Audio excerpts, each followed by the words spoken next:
Hi class, my name is Sean. So I'm sure a lot of you, not all of you, are looking forward to the day you graduate, receiving your bachelor's degree. But in reality, even after attending school at a 4-year university, a lot of us end up feeling like this, or still feel like this.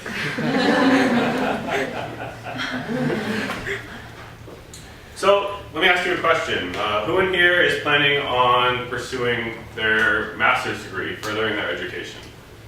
Awesome, wow, a lot of you. Yeah, me too. So let's look at what it takes to get into grad school. All graduate programs attempt to recruit the best and most qualified students.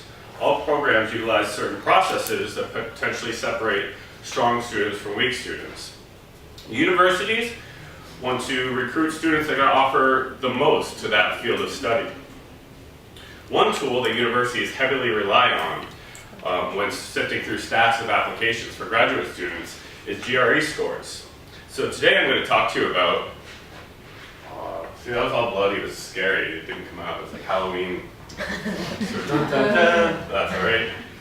So I'm going to talk to you about the graduate record exam. I'm going to tell you how it's a weak tool that can substantially influence your future. First, I'm going to talk about what is the GRE. Then I'm going to talk about the theory of intelligence that standardized tests such as the GRE are based off of. Then I'm going to talk about a more logical theory of intelligence. Then I'm going to tell you why the GRE is a weak tool. So, what is the GRE? The GRE is a standardized test that admissions committees use to compare applicants on the same scale. It measures a variety of skills that are thought to predict success in grad school across a wide variety of disciplines. So the science behind the GRE, the standardized tests utilize a psychometric theory of intelligence. This theory defines intelligence as a group of abilities measured by tests that can be quantified. This means that a number can be attached to your certain intelligence level. That number is taken, that combined with other students' numbers. This is then used to create a standard number and basically predict intelligence for everybody. A better way to explain that is they get a big group of scores, pile that in, create a standard, and then that's your average. You either score below it or above it.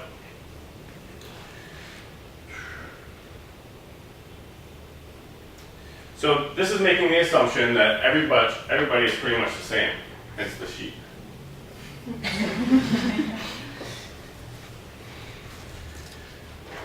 So Robert Sternberg created the triarchic theory of intelligence. This rejected the other narrow definition of intelligence. Sternberg's definition of intelligence is a mental activity central to one's life in the real world environment. He stated that individuals succeed in life when mental skills are used to adapt, select, and shape the external environment around them. This theory is comprised of 3 different types of intelligence, analytical, practical, and creative. In other words, he defines intelligence as the ability to adapt and overcome to achieve success. Although this theory completely rejects the other theory that standardized tests are based off, I feel it's a more logical theory. But who am I? I haven't even reached this process yet. May 13th. I don't look like that guy. So let me offer you some more credible information. So how effective is the GRE? In 1997, Sternberg and Williams studied how well the GRE predicts success in graduate school. In this study, they determined that GRE scores are a modest predictor, only a modest predictor for the first year of graduate performance. So I don't know about you, but anything that predicts is going to have an influence predicting my future. The word modest should not be in the vocabulary. So in this study, the GREs were not found to have any prediction of the second year of grad school performance. Sternberg and Williams state that the part of grad school that the GRE measures is arguably the least important part of grad school.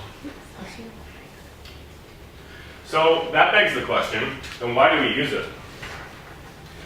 Sternberg past research by Sternberg described a variable called publication reasoning. This can explain the reason why many universities rely so heavily on the GRE.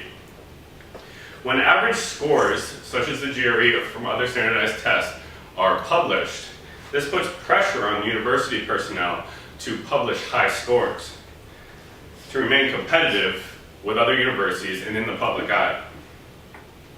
So I feel this is closely related to the idea of social influence. The only difference is that these entities, corporations, or institutions sitting in these chairs with lots on their heads other than people.